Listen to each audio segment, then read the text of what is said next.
I've just uncovered a shocking leak.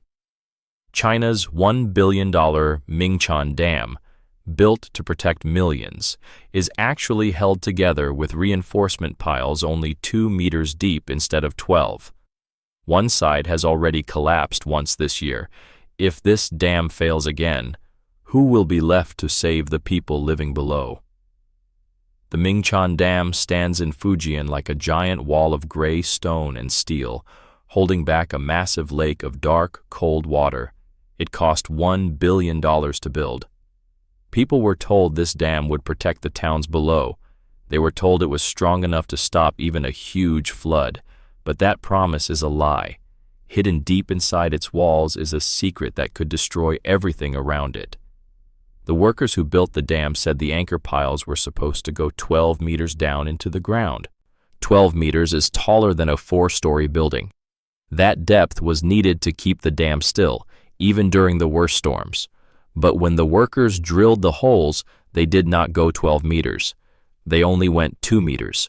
2 meters is less than the height of the machines they used. The piles that were meant to lock the dam to the earth barely even reached solid ground. It is like a house with legs too short to stand. The water behind the wall pushes and pushes every day. There is a banner on the site that reads, "Prevent problems early and keep the warning bell ringing." But the real warning bell is not ringing on the wall, it is ringing underground. This year, in August, one side of the dam already cracked and slipped away. A big chunk fell with a loud crash and a cloud of dust. People nearby heard it and felt the ground shake. For a moment, everyone feared the whole dam would fall. The workers rushed to cover the damage. They painted over cracks. They put wet cement into holes. They tried to hide what happened. They said it was only a small issue. But the truth leaked out. A worker whispered to a friend, "We used 1 bag of cement for each hole, not 4 like the plan said." Another worker said, "The piles were not fixed right. They did not weld the steel bars all the way. They only spot welded 3 bars. It will not hold when the water rises." They knew corners were cut. They knew money came first and safety came last. They saw supervisors leaving the site and going to a KTV bar. The bosses sang songs, held hands, and drank while the dam grew weaker. They did not care how deep the piles went. They only cared how fast the work was done. Now the dam stands silent, like a monster with a cracked spine. Below it, families live normal lives. Children play by the river. Farmers water their fields. They do not know what is coming. They do not hear the soft groans inside the walls. But the workers hear it. They hear the water pushing harder and harder. They know storms are coming. They know the piles are too short. They know the dam could burst. And once it does, it will be too late for everyone downstream. The truth about the dam did not come out all at once. It slipped out slowly, like water finding tiny cracks in a wall. Workers began to talk when no bosses were near. They spoke in soft voices, afraid someone might hear them. One man said he mixed the cement himself and knew the rule clearly. Each hole needed 4 full bags. But the order from above was different. "Use 1 bag," he was told. "Make it stretch. Make it look full." When he poured the thin gray mix into the holes, it looked weak, like watery soup. He watched it sink into the ground and knew it would not hold. But he also knew he could not argue. If he did, he might lose his job. So he kept quiet and kept working. As the days passed, the workers noticed more and more shortcuts. The steel bars meant to connect the piles were supposed to be welded all around. Every inch needed heat and fire to hold it tight. But after the first few piles, the speed of the job changed. The bosses wanted things done faster. They wanted reports that looked good. So the welding turned into quick little spots, just 3 tiny dots of melted metal on each bar. Anyone could see it was not enough. A strong push could snap the bars like thin branches. "This will not survive a heavy rain," one worker whispered. but the others only nodded and kept their heads down. Meanwhile, the supervisors were far from the dam. They left during the afternoon and did not return until late at night. Some workers saw them at a KTV bar in town. The music inside was loud, shaking the glass windows. The supervisors sat close together, laughing and holding hands. They sang into shiny microphones and clapped along to the songs while the dam grew weaker each hour. The workers knew the bosses should have been checking the cement, the bars, and the holes, but instead, the only checking they did was on their drink tabs. Back at the site, a bright red banner still hung near the edge of the dam. The white letters said, "Prevent problems early." But the banner flapped in the wind like a joke. Under it, small pieces of cement dust gathered on the ground. When workers walked by, the tiny gray flakes broke even more under their boots. The cracks from August had been covered with fresh cement, but the color never matched. In the sunlight, the patch looked pale, like old skin covering a wound. Some workers tried to report what they saw. They hinted that the piles were too short, that the cement was too thin. But every time they spoke, the same answer came back. "It is fine. Just finish your part." The message was clear. Speed first, safety later. And the workers felt trapped. If they spoke too loudly, they would be replaced. If they stayed silent, the dam might fall. The water behind the wall rose and fell with the seasons, pushing harder as storms formed far away. Clouds gathered on the horizon. Rain was coming. And inside the dam, the weak cement and tiny welds waited for the first heavy test. Night falls over the valley, but the air does not feel calm. The sound of the river becomes louder, like a giant breathing in the dark. Workers stand on the dam with flashlights shaking in their hands. They can feel the concrete under their feet moving just a little bit, almost like it is alive. The crack that started small now stretches longer. It twists like a black snake running across the surface. Every minute, it grows. Everyone hears tiny rocks fall into the water below. Plink, plink, plink. The sound makes their hearts beat faster. A man named Wei looks down at the river. He sees the moonlight reflecting off the water. It looks peaceful, but he knows the truth. The water level is rising fast. Heavy rain hit the mountains 2 nights ago, and all that water is rushing toward them. They were told the piles under the dam were 12 meters deep. They thought it was strong. They thought it could last many storms. But now they know the piles go only 2 meters down. They sit on soft ground, not rock. The river keeps pushing. The dam keeps shaking. The truth keeps getting harder to ignore. An alarm rings from a small red light on the wall. A warning sign flashes. Pressure too high. The workers look at each other. Fright fills their eyes. If the pressure goes any higher, the wall could burst open. Wei grabs a radio. He calls the control center. But the answer he gets is slow and cold. Stay calm.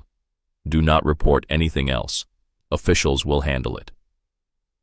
Wei stares at the radio, confused and angry. Handle what? The water? The cracks? Or the truth? People living in the town below sleep quietly. Lights are off. Children dream of school tomorrow. Mothers rest after long days of work. They do not know the dam above them could fall apart. One loud break and millions of liters of water will roar down like a hungry monster. Houses will float away.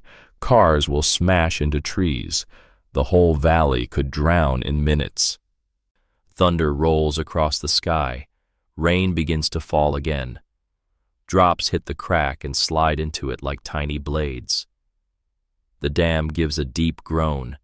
Everyone freezes. They hear the loud sound of concrete bending. A piece of the wall chips off and falls. Splash. The workers step back. Their legs shake. No one speaks. They feel like they are staring at a giant ready to fall on them. Wei looks once more at the dark water below. He whispers to himself, this dam cannot hold. His hands shake as he closes his eyes.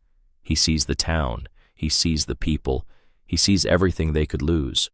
The river keeps rising, inch by inch, second by second. The clock is ticking, and they are running out of time. Morning comes, but there is no calm. The sky is gray and heavy with clouds. Rain falls steadily, pounding the dam like a drum. The river behind the wall rises higher and higher. Every drop of water pushes harder against the weak concrete. Workers run along the top of the dam, checking cracks and loose stones.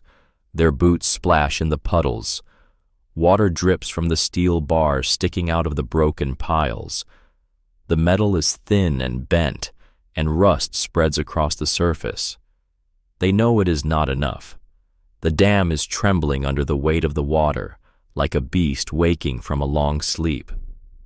Wei and the other workers try to measure the cracks. Some are the width of a finger. Some are as wide as a small hand. They trace them with their wet gloves. The cracks move a little with every gust of wind. A loud rumble shakes the ground. Pebbles and tiny chunks of cement fall from the wall. One small rock hits a worker on the shoulder. He cries out and steps back. His heart is pounding. Everyone feels the danger now. The dam is no longer just a wall. It is a threat. From the control tower, radios buzz and click. Officials talk quietly, not fast enough. Their words seem slow, distant, as if the water above is swallowing them. "Evacuate the town?" one worker asks. The answer comes back weak. "Not yet. Just watch and report." The workers know this is a lie. Every second counts. The water level has already gone up 3 meters in the last hour. The piles under the dam cannot hold it. They never could. Below the dam, the town is waking. People open their doors, step into the wet streets. Children splash in puddles, unaware. Farmers head to the fields, umbrellas in hand. The river winds through the valley, calm on the surface, hiding its fury. The workers shout warnings, but the town is too far. The message too slow. The sky grows darker. Thunder cracks overhead, closer now. Lightning flashes across the gray clouds. The river roars like a lion, and the dam groans louder in reply. Every sound feels alive, full of warning. It is a countdown, a voice no one can ignore. Suddenly, a huge crack forms across the top of the wall. Water starts leaking through, fast and furious. It hisses and sprays, cutting through cement dust like fire. The workers leap back, hearts racing. Their radios drop into puddles. The rain mixes with the cement dust, turning the ground to mud.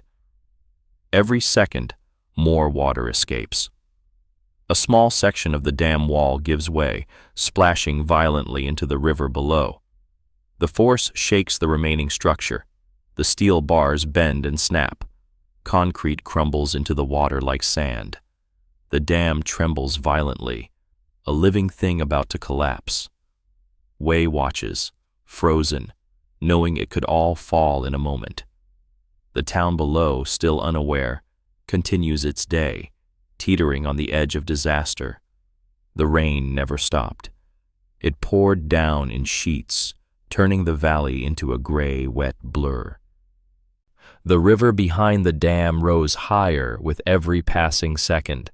The workers watched in horror as the cracks widened like open wounds. Concrete dust mixed with mud and rainwater, sliding down the wall in small avalanches. Steel bars snapped with sharp metallic pops. Water sprayed through every weak spot, shooting into the river below with violent force. The dam groaned and shivered. It felt alive, angry, and unstoppable. Wei could barely breathe. His hands shook as he clutched the edge of the mud-slick walkway. The warning bells on the top of the dam rang, clanging against the storm. Every chime felt louder, sharper, a scream of danger no one could ignore. He looked down at the river, now swollen with rain, dark and churning. If the dam broke completely, everything below would be swept away in minutes. Houses, fields, cars, people. The town that had slept peacefully just hours ago had no idea what was coming. A sudden roar split the air. A section of the wall had collapsed entirely. Water shot through with the power of a hammer, smashing concrete chunks into the river. The force shook the remaining sections of the dam, and dust and mud sprayed across the walkway. Wei stumbled back, mud sliding under his boots. He could hear the terrified shouts of the other workers. Their voices mixed with the sound of cracking concrete, snapping steel, and the pounding rain. It was chaos. The officials at the control tower finally shouted into radios, but the voices were drowned by the storm. "Evacuate now!" one yelled. But the warnings came too late for some. Small streams of water were already spilling into the valley. Farmers tried to herd animals to higher ground. Children were dragged from the streets by parents screaming, their voices nearly lost in the storm. Everything seemed to move in slow motion. Trees bent under the wind, fences splintered, and roads turned into rivers. The valley below the dam was becoming a whirlpool of destruction. Wei felt his heart hammer as he watched more cracks form along the remaining wall. He knew that nothing could stop what was happening. The piles beneath the dam were too short. The cement was too thin, the steel too weak. The dam, built to last for hundreds of years, could no longer hold the river back. Every layer of corruption, every corner cut during construction, every shortcut taken had led to this moment. The dam itself was a warning, a giant collapsing reminder of greed and carelessness. And then, with a sound like a giant tearing paper, the largest section of the wall gave way. Millions of liters of water rushed down the valley. The river became a wall of gray and white, roaring with power, destroying everything in its path. Wei and the workers scrambled to safety, clinging to rocks and trees as the water surged past. The town below was swept in seconds. Houses crumbled, fields vanished, and lives were changed forever. The dam that had promised safety had turned into a force of devastation. Nature had become the only inspector, and it would not forgive. The valley would never forget.